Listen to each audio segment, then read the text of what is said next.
Welcome back, folks. This is the WrestleMania V Division Breakdown, where we dive headfirst into the world of factions, fights, and fireworks. Last week was a bloodbath, metaphorically speaking, of course.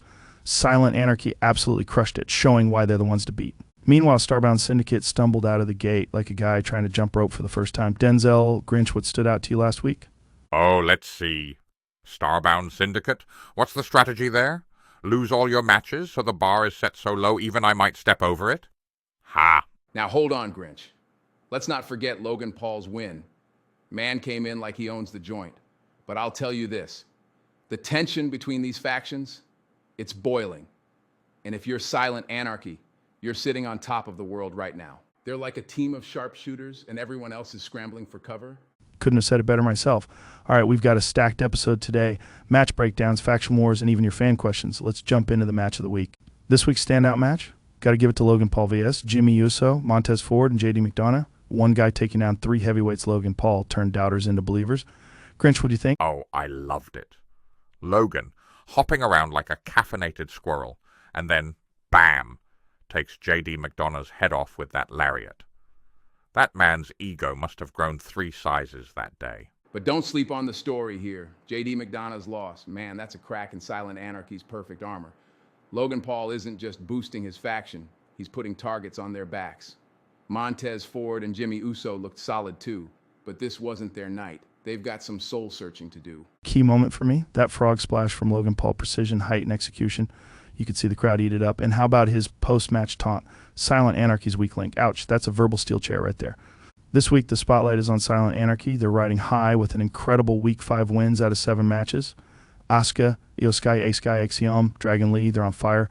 What's the secret to their success? It's chemistry, Joe. This isn't just a faction, it's a machine. Asuka's dominating the women's division, Axiom and Dragon Lee are stepping up as tag contenders, and even their losses, McDonough and Dragunov, are making waves. Right, but let's talk about those losses. JD McDonough, flatter than yesterday's pancakes after Logan Paul served him up, and Ilya Dragunov. Poor guy couldn't keep up with Jey Uso. So, yeah, they're on top, but they're not invincible. Fair point. And what about their rivals? Starbound Syndicate is gunning for them, even if the Syndicate's aim is a little off right now. Denzel, any final thoughts? Silent Anarchy needs to be careful. They're on top, but every win paints a bigger target.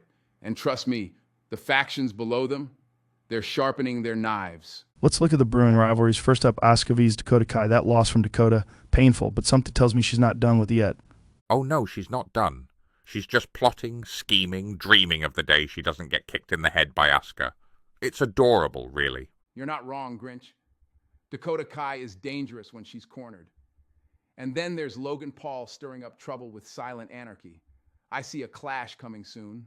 Maybe even a Logan Paul versus Axiom match. That'd be something.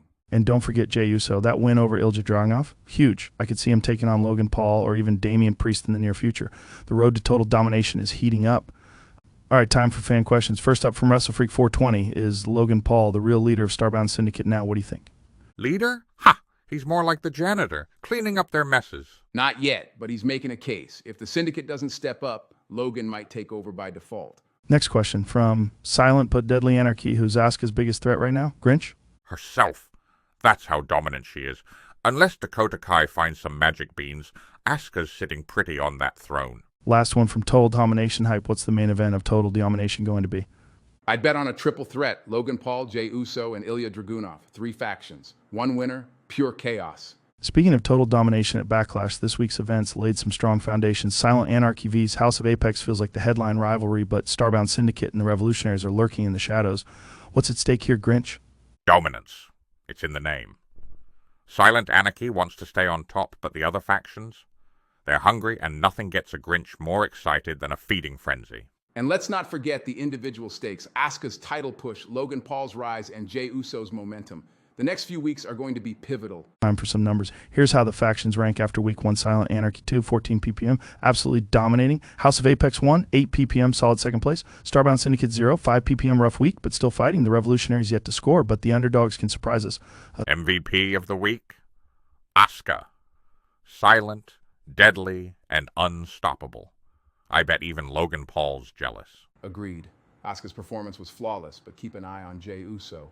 The man's making waves. That's it for this week, folks. Next week, we're diving deeper into faction warfare with Silent Anarchy's dominance and Starbound Syndicate's struggles taking center stage. And if Logan Paul stumbles, I'll be here to laugh about it. Stay sharp, everyone. The road to total domination is only getting bumpier. See you all next week, and remember, what happens in the ring stays in the ring.